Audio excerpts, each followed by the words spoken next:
Good afternoon, everyone. The United States Constitution matters even during a pandemic. While Democrat politicians seek to impose draconian restrictions against their citizens, this past week, the Supreme Court of the United States had their say on New York State's capacity restrictions, which restricted the number of attendees allowed in places of worship, but not other government-deemed essential businesses. Justice Gorsuch in the ruling said this as he rolled back Governor Cuomo's restrictions on places of worship. He said, quote, "It is time, past time, to make plain that while the pandemic poses many grave challenges, there is no world in which the Constitution tolerates color-coded executive edicts that reopen liquor stores and bike shops, but shutter churches, synagogues, and mosques." Behind me, you will see displayed images of Democrat hypocrisy playing on loop. These images depict the following. They show Governor Gavin Newsom of California dining both maskless and indoors at the fancy French Laundry restaurant despite severe lockdown restrictions against indoor dining for the very people he governs. You'll see Chicago Mayor Lori Lightfoot celebrating in the non-socially distant streets of her city. You will see Speaker Nancy Pelosi indoors at a hair salon in San Francisco when salons in California were only open for outdoor services. And you will see CNN's Chris Cuomo staging his emergence from quarantine in a made-for-television moment, coming out of the basement, and this was after Cuomo was spotted breaking his brother, Governor Cuomo's, quarantine rules to go for a bike ride in the Hamptons. Also notable is San Francisco Mayor London Breed, who followed Governor Newsom's lead in dining at the French Laundry with a group of 8 people. And finally, Los Angeles County Supervisor Sheila Kuehl dining outdoors at her favorite Santa Monica restaurant after voting to ban outdoor dining at 31,000 restaurants throughout LA, calling outdoor dining a most dangerous situation. Quite clearly, these Democrats do not follow their own edicts. They act in a way that their own citizens are barred from acting. Governor Cuomo's decision to impose restrictions on the size of religious gatherings was rebuked by the highest court in the land. But what was Cuomo's response? Instead of showing deference to the Constitution, he attacked the legitimacy of the court. Governor Cuomo said this, "You have a different court, and I think that was the statement that the court was making.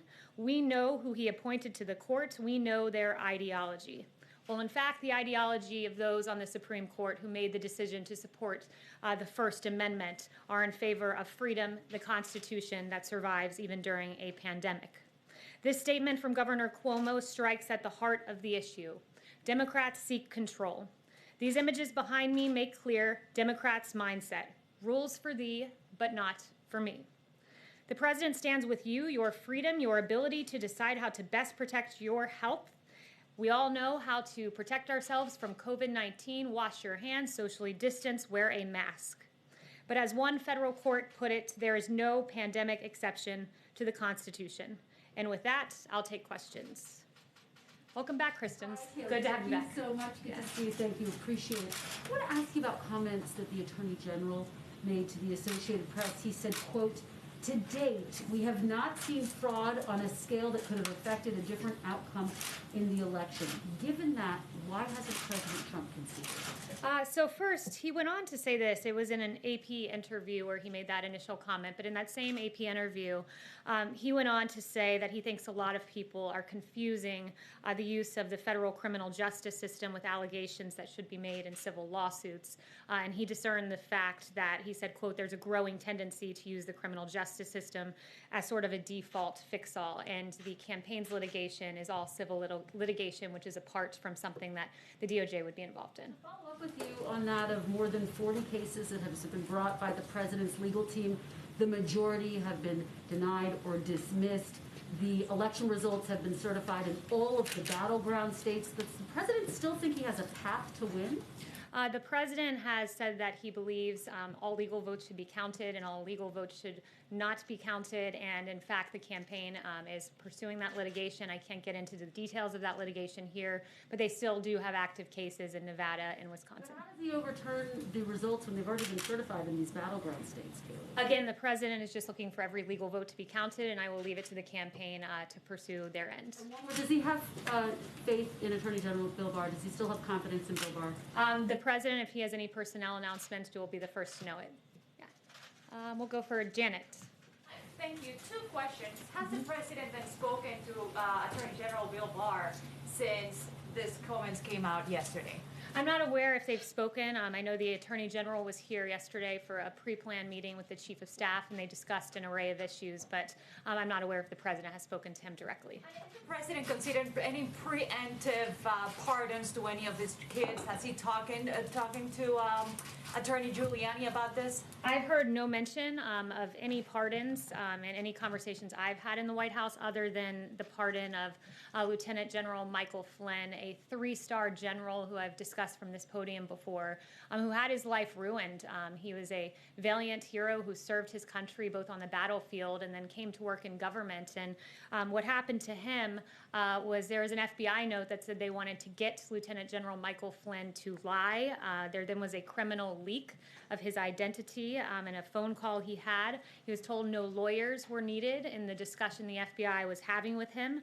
FBI investigators then after said they did not think that Lieutenant General Michael Flynn was lying, but yet he was still pursued in an unjust manner, and the government failed to provide the original FBI 302s from that interview. It was an egregious miscarriage of justice, and we're finally glad that justice was served for a war hero, Lieutenant General Michael Flynn.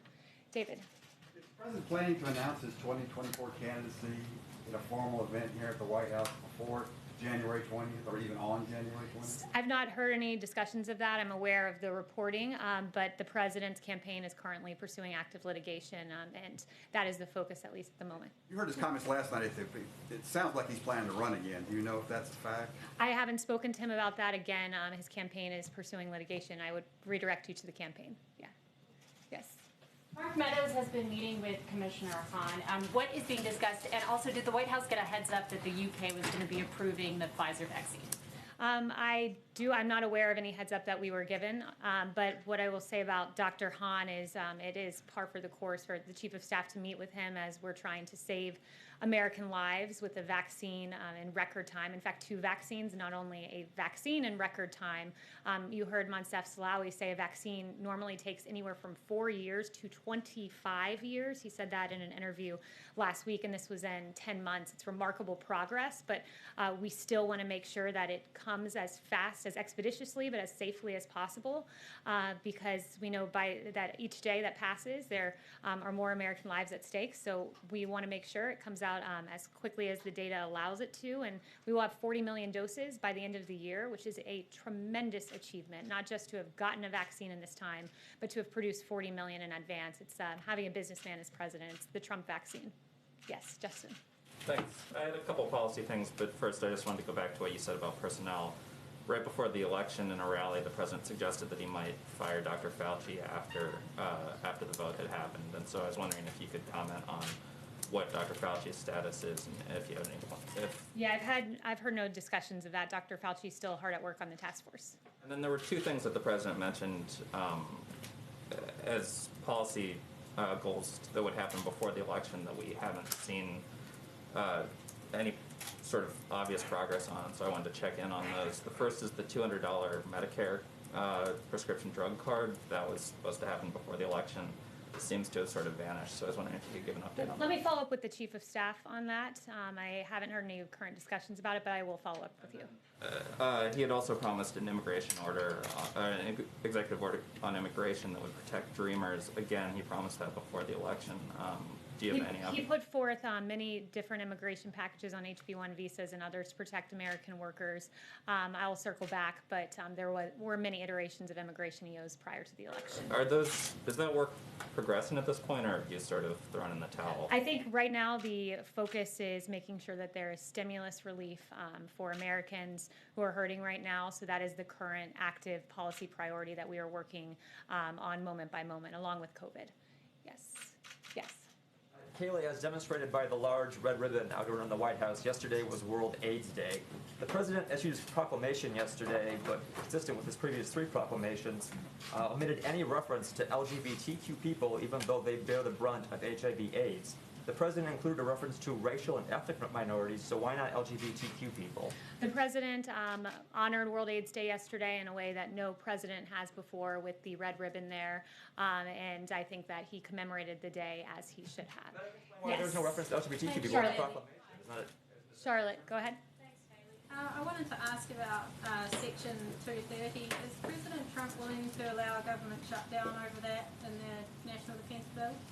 The president has made clear the importance of 230, and I would point you to his tweet about how that pertains to the NDAA. One thing I would say, when you look at 230, just to explain for the American public exactly what that is, it's essentially a shield that is given to social media networks because they claim to be the public square. But in the case of Twitter, Twitter has become a publisher, choosing to fact check certain content. And when you're a publisher, there are certain responsibilities with that. You should not be immune from liability. And when you look at what Twitter has done on the Ayatollah Khomeini, we were just looking at his Twitter account before coming out here, and just a few weeks ago, the Ayatollah Khomeini of Iran tweeted, quote, "Why is it a crime to raise doubts about the Holocaust?" Something not worthy of a flag by Twitter, which is despicable when you think about it. Also, the Ayatollah has tweeted that Israel is a deadly, cancerous growth that should be uprooted and destroyed, something that Twitter did not deem worthy of flagging or blocking in its entirety. And in fact, Twitter executives defended that move in front of the Knesset. This is a very important issue, one that there's even bipartisan agreement that something needs to be done. So the president will be unashamed in fighting against that kind of vitriol that we see and very hateful language that Twitter is publishing. Kristen. Thank you, Kayleigh. Just one more question about Section 230. The Democratic chairman of the House Armed Services Committee, he put out a statement essentially saying that these two things are not related, Section 230 and something as big and important for our national security as the NDAA. So I just want to be clear here, is President Trump seriously considering and talking about vetoing the NDAA over Section 230? Yes, the president is serious about it, and I noted, when you have other world leaders that are making calls for genocide and Twitter not finding that worthy of flagging or blocking. Beyond that, you look at China, who's putting out disinformation. China tweeted out, I believe it was 6 days ago, I think it was November 25th, that COVID-19 did not originate in Wuhan, something that was not deemed worthy of flagging by Twitter. There are real grave concerns here, and the president stands by that. And it also is worth noting that the president will always defend our military, ensure that we get adequate defense funding, as he's gotten $2.9 trillion so far. But he is going to put the pressure on Congress to step up on this. And one more question about Attorney General Bill Barr's comments. I believe you said that you're not sure if President Trump and the Attorney General have spoken since he made those comments. Was that right? Yes, I'm not sure if they've spoken. But can you at least tell me, was President Trump upset when he heard the Attorney General say that he has not seen or the DOJ has not uncovered evidence of widespread voter fraud enough to overturn the outcome of the election? I haven't spoken with the president specifically about AG Barr or that comment. And I would also just point everyone to the revised, or the supplemental, I should say, not revised, comment that was put out by AG Barr in the wake of media reporting that seemed to misconstrue his statement. He said that some media outlets have, not he, I should say, the DOJ spokesperson, some media outlets have incorrectly reported that the department has concluded its investigation of election fraud and announced an affirmative finding of no fraud, and that is not what the AP reported nor what the AG stated. I think a lot of the media didn't read beyond that one comment to the civil part versus the criminal part. Well, I think maybe the discrepancy is, you have members of the Trump campaign coming forward and saying that there is hard evidence of widespread voter fraud enough to overturn the outcome of the election, and then you have the nation's top law enforcement officer, the Attorney General, saying if there is, he hasn't seen it. Well, the Attorney General was speaking to what has come before his desk, and again, I'd point you to the campaign for specific questions on this, but I would just say generally they are pursuing civil litigation, which in fact the Attorney General explicitly said some of this is meant more for civil litigation, which is what the campaign is currently pursuing. Kevin. Kayleigh, is the president seriously considering skipping the inauguration? I'll leave that to the president to make his announcement. He tweeted something to the effect of he knows what his decision is and he'll make his decision at the right time. Rationale could he possibly have for skipping? I'm not going to speculate on the president's decision. I'll leave that to him to announce it. Just one follow-up. There was a report yesterday on federal officials investigating a potential bribe for pardon scheme. Has anybody at the White House been questioned by federal law enforcement officials regarding potential bribes for a pardon? No, and in fact, a DOJ official said yesterday that no government official was or is currently a subject or target of the investigation disclosed in this filing. Yeah, Andrea. So thanks for my question. I wanted to ask about FBI Director Wray. Though it looks like President-elect Biden wants to keep him in the job, does that change the president's perspective on FBI Director Wray, and does he retain full confidence in him? No, I have just a quick follow-up. Yeah, he's made no assessments, and at least in my presence, about that. And if we have any personnel announcements, we'll let you know. Okay, great. Can I just follow up on the vaccine issue? You said 40 million doses. I recall the president saying, and perhaps even you saying, that you were looking for 100 million doses by the end of the year. That 40 million is quite a bit short. So can you just clarify that number? So there are currently 6 vaccines that we have identified as vaccines that we were hopeful would come to fruition. And with several of those, if not each of them, I can follow up with you on the exact number.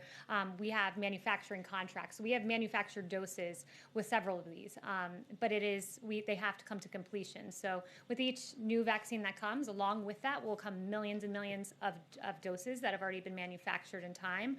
But currently, of the 4 vaccines in phase 3 clinical trial, Moderna, Pfizer, AstraZeneca, and Janssen, 2 of those have gotten to the point of applying for an EUA. So really, it's incumbent on the manufacturer and those going through the phase 3 clinical trial to get that data to us, and then it's manufactured and ready to go. So the moment someone else gets to a 94% effectiveness rate or whatever the barometer is, we will have those doses.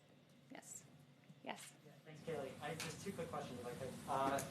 Georgia officials have said election workers there are facing threats because of the president's false claims about winning the state and his rhetoric about the election. Does the president condemn threats against election workers, or does he take any responsibility for those threats? We condemn any threats against anyone. There's no place for violence. What I will say, though, too, is that the president's lawyers, they were doxxed by a left organization. Their private information put out, so we're seeing that happen to people on both sides of the argument, and there's no place for that ever anywhere. And then just real quick, the CDC director today said that the next few months could be among the worst public health months in American history.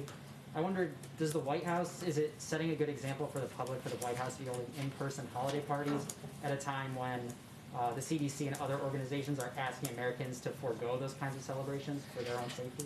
Yeah, so, if you can loot businesses, burn down buildings, engage in protest, you can also go to a Christmas party. You can celebrate the holiday of Christmas, and you can do it responsibly, which is why the East Wing has noted that they'll have smaller guest lists, masks are going to be available, social distancing is going to be encouraged, hand sanitizing stations, among other measures. But we will engage in the celebration of Christmas, and there will be a Hanukkah celebration as well. Yes. Yes, Meredith. Thanks. Does President Trump, has he had any kind of conversations with allies on Capitol Hill about challenging Joe Biden's electoral college votes with Congress? We saw one of his allies today said he plans to do that. Is that a conversation that the president's had at all? Not that I'm aware of. Inez. Oh, yes. The White House Coronavirus Task Force is privately telling governors that Americans under the age of 40 who gathered with people outside their households at Thanksgiving are dangerous to others and should isolate immediately. Why is the White House not publicly sharing that same information with Americans? You said that was in a, what document was that? The White House Coronavirus Task Force is privately telling governors. That those at Thanksgiving celebrations there's CDC guidance out there as to when you should and should not isolate, so I would point you to that. That's all been publicly available since the beginning of all of this. Christian. Yeah, thanks, Kayleigh. So if some version of the defense authorization makes it to the president's desk with language that terminates Section 230, would he sign it into law, even if there's language in there that renames bases bearing Confederate, names or named after Confederate officials? Yeah, he's said before he's very much against the Warren Amendment, and public polling is with him on that. How that intersects with the 230 tweet, I will have to follow up with him about. I don't know if that position has changed, given what he tweeted recently, but I will follow up on that. And then on China, Yes. Joe Biden told the Times that he doesn't want to roll back the China tariffs or the Phase 1 trade deal. Do you know if the president plans on reaching out to Mr. Biden to talk about, China trade, since it's been such a hot policy issue, or any other policy really, before January 20th? I'm not aware of any plans of that at the moment, but if I do, I'll let you know. Yeah. Meredith. You gave some examples of, lawmakers who've been talking about COVID, but I am curious, where has President Trump been in offering public leadership on this topic of the coronavirus, especially as we've seen cases surge? We haven't seen the president make any sort of public comments or even tweets about this surge in cases. So I'm curious what sort of examples you have. Yeah, quite a bit. I mean, he's created the greatest testing system in the world. He gave a press conference about 2 weeks ago, I believe, on the vaccine, which he has done at warp speed because he's torn down bureaucratic barriers. He's been hard at work. He's done, I don't know how many coronavirus task force briefings from this podium, but the work he's done speaks for itself. The fact that now the case fatality rate in this country is 2%. It was 6% in April, and what that means is it's a testament to our therapeutics. Another thing that happened recently, in fact, mid-November, got almost no attention, but it's again a testament to the president, is the two new therapeutics. They are renditions of, one is a monoclonal antibody, another one is a Regeneron therapeutic, and these two therapeutics are given to people with mild to moderate COVID symptoms that are at high risk for severe COVID or hospitalization. So the fact that we've got to the point where we now have therapeutics we can give you in advance to try to prevent you from going to a hospital, and we've sent out 169,000 vials of one and 36,000 vials of another just in a few weeks. He's hard at work at this with the task force behind the scenes. And when we talk about his public leadership, just on COVID generally, I think it's a fitting time, given your question, to note Dr. Fauci now says that we should keep the schools open. He said that this Sunday. This is something the president has said for months. It caused me to go back to July and look at one of my briefing books from July 16th, 2020. And what I found in there was this. The science was always on our side about keeping schools open way back in July. It's being acknowledged now, but in July you had Dr. Redfield saying, unlike flu, kids are not driving the transmission cycle. You had Dr. Atlas, who's been a leading voice on keeping the schools open, saying everyone else in the Western world, our peer nations are doing it. We can do it. This was back in July. We had a study from the Netherlands about few reports of infections from schools that had stayed open. This was back in July. You had a Yale School of Public Health professor named Albert Coe saying that the bottom line is the impacts of COVID-19 on children is minimal or very low compared to other groups. There was a Lancet quote to that same effect. This was back in July when the president was saying, keep the schools open. I'm looking at the science. It's detrimental to keep kids out of school. But what were Democrats saying? When the president was following the science, here is what Democrats were saying. You had Governor Gavin Newsom say this, I'm not taking pressure from Trump on opening schools. You had Governor Cuomo saying it's not up to the president about opening schools as schools were shut down. You had Mayor de Blasio, who interestingly reversed himself this week, and now kids can go back to school. But back in July, when the science was on our side, he was saying what we won't do is ignore the science and recklessly charge ahead like our president, who was always following the science. You had Jennifer Rubin tweeting that now he wants to kill your kids. I'm not sure how that's responsible reporting. And then you had Anderson Cooper saying that he actually just doesn't care about kids at all, nor the health of their teachers and parents. And you had the American Federation of Teachers and the National Education Association railing against the president as well. The president's followed the science. He's also kept in mind we have a constitution, and he will be unashamed and always advocating for the science and the best interests of the children of this country. Thank you very much.